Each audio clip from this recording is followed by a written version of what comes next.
City India news channel हक की आवाज। पैराडाइज फंक्शन पैलेस महबूब नगर। अम्बेडकर का अता करदा आइन हिंदुस्तानी जमहूरियत की मजबूत बुनियाद है। इन ख्यालात का इजहार रुकन असम्बली अन्नम श्रीनिवास रेड्डी ने किया। महबूब नगर के अम्बेडकर चौराहे पर डॉक्टर B.R. अम्बेडकर की 79वीं बरसी के मौके पर एक पुरवकार तकरीब मुनक़िद हुई, जिसमें रुकन असम्बली अन्नम श्रीनिवास रेड्डी ने बाबा साहब अम्बेडकर के मुजस्समे पर फूलमाला चढ़ाकर उन्हें खिराज अक़ीदत पेश किया।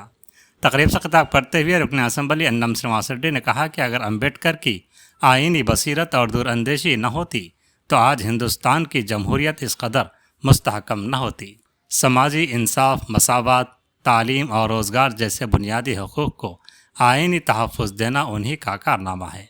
उन्होंने मज़ीद कहा कि हुकूमत तेलंगाना की जानिब से नाफिज फलाही व तरक्याती स्कीमें अम्बेडकर के नज़रियात और रहनुमाई का तसलसल हैं। आइन के आर्टिकल 3 का हवाला देते हुए रुकन असम्बली ने कहा कि तेलंगाना रियासत की तश्कील इसी शख्स की मरहून मिन्नत है, जिसे अम्बेडकर ने अपनी गैर मामूली बसीरत के तहत आइन में शामिल किया था। एन.एम. श्रीनिवास रेड्डी ने बताया कि महबूब नगर के गरीब, पसमानदा और महरूम तबक़ात की तरक्की के लिए हुकूमत तरजीही बुनियादों पर इक़दाम कर रही है। उन्होंने कहा कि तालीम, सेहत और समाजी तहफ़्फ़ुज़ के शोबों में मजबूत हिकमत अमली के ज़रिए अम्बेडकर के मसावत पर मबनी समाज के ख्वाब को शर्मिंदा ताबीर करने की कोशिश जारी है। जबकि DCC सदर संजय मुदराज ने कहा कि अम्बेडकर का वज़ा करदा आइन ही हमारे बुनियादी हकूक़ का हकीकी निगहबान है। आइन का एहतराम और उसका तहफ़्फ़ुज़ हम सब की मुश्तरका ज़िम्मेदारी है। इस मौके पर रियासती माइनॉरिटी फाइनेंस कॉरपोरेशन के चेयरमैन उबैदुल्ला कोतवाल, सीनियर लीडर विनोद कुमार, नायब सदर सत्तूर चंद्र कुमार गौड़, मोड़ा चेयरमैन लक्ष्मण यादव, ज़िला ओलंपिक एसोसिएशन के सदर MP वेंकटेश, ज़िला market committee chairperson bakery Anita, DCC general secretary Siraj Qadri के अलावा दीगर कायदीन मौजूद थे।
Bharat Ratna doctor B.R.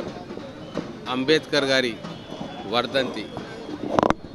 మళ్ళీ ఒకసారి అంబేద్కర్ గారి ఆలోచన విధానాన్ని, వారు భారతదేశానికి చేసిన సేవలను మళ్ళీ ఒకసారి గుర్తు చేసుకునే అవకాశం వచ్చింది. ఇప్పుడున్న పరిస్థితులలో మా కాంగ్రెస్ పార్టీ చేసే ప్రతి ఆలోచన, ఇచ్చే ప్రతి స్కీమ్ వెనుక అంబేద్కర్ గారి ఆలోచన విధానమే స్ఫూర్తిగా తీసుకుంటా ఉంది. పేదలకు ఇల్లు కట్టి ఇవ్వడం కానీ, ఇంటిగ్రేటెడ్ స్కూల్స్ పెట్టడం కానీ, విద్యా వైద్యం మీద ఫోకస్ చేయడం కానీ, సన్నబియ్యం రేషన్ కార్డుల ద్వారా సన్నబియ్యం ఇవ్వడం కానీ, ఇవన్నీ కూడా అంబేద్కర్ గారి ఆలోచన విధానాలకు అనుకూలంగానే. పేద వర్గాలకు కాకుండా మధ్యతరగతి, దిగువ మధ్యతరగతి, పేద వర్గాలకు అన్ని రకాలుగా ప్రభుత్వ తోడ్పాటు అందించాలన్నది అంబేద్కర్ గారి లక్ష్యం. ప్రతి పిల్లవాడికి నాణ్యమైన విద్య అందించాలి. గ్రామాల్లో ఎక్కడో దూరంగా ఉన్న పిల్లలకి, చదువు వాసనే తెలియని కుటుంబాలకి చదువు విలువ తెలియపరిచి ఆ గ్రామానికి దగ్గరలోనే వాళ్లకు అన్ని ఏర్పాట్లతోటి ప్రైమరీ నుంచి సెకండరీ స్కూల్ దాకా, అంటే ఫస్ట్ క్లాస్ నుంచి ఇంటర్మీడియట్ దాకా మంచి విద్యను, నాణ్యమైన విద్యను, ఉచిత విద్యను అందించాలని అంబేద్కర్ గారు కలలు కంటుండేవారు. ఆ కలలను నిజం చేస్తూ ఈరోజు గతంలో సంక్షేమ హాస్టల్స్ కావచ్చు, సంక్షేమ పాఠశాలలు కావచ్చు, గురుకుల పాఠశాలలు కావచ్చు, కాంగ్రెస్ ప్రభుత్వం ఉన్న హయాంలో మొదలుపెట్టినాం. వాటిని బలోపేతం చేస్తూ ఈరోజు అన్ని రకాల సదుపాయాలు మన విద్యాలయాల్లో ఉండాలి. ప్రభుత్వ పాఠశాలలో చదివే పిల్లలందరూ కూడా బడుగు బలైన వర్గాలకు, మైనార్టీ వర్గాలకు చెందిన వారే. అక్కడ మనం నిధులు కేటాయించుకోవాలి, ఆ పిల్లలకు అన్ని వసతులు కల్పించాలి అన్న ఆలోచనతోటి ఈరోజు కాంగ్రెస్ ప్రభుత్వం ముందుకు సాగుతూ ఉంది. మరో ముఖ్యమైన విషయం, ఆర్టికల్ 3ని పొందుపరిచినందుకే ఈరోజు మనం తెలంగాణ రాష్ట్రాన్ని సాకారం చేసుకున్నాం.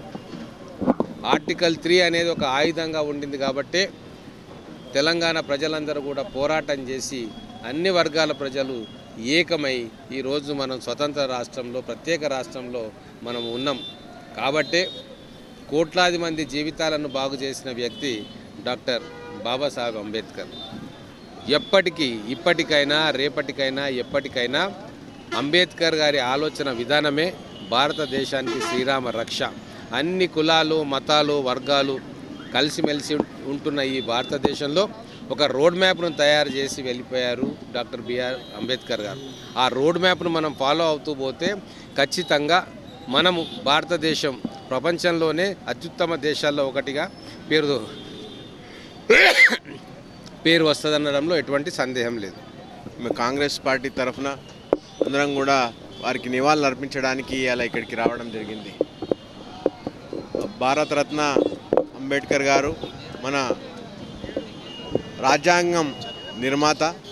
ఇలా వారు మన ప్రతి ఒక్కరికి కూడా అన్ని హక్కులు అందే విధంగా ప్రజాస్వామ్యంలో ప్రతి ఒక్కరికి సమానంగా అన్ని విధాలుగా ప్రతి ఒక్కరికి అన్ని వసతులు కలిగే విధంగా సమానత్వం, విద్య, వైద్యం ప్రతి ఒక్కటి కూడా అందరికీ అందాలని చెప్పి అలా వారు ఒక కలలు కానీ ఇలా రాజ్యాంగం రచించిండ్రు.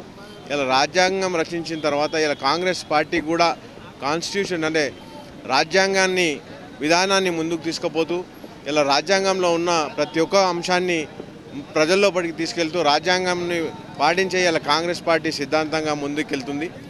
ఈ రాజ్యాంగాన్ని ఇలా చాలామంది మార్పులు చేర్పులు చేయడానికి కూడా చాలామంది ప్రయత్నిస్తున్నారు.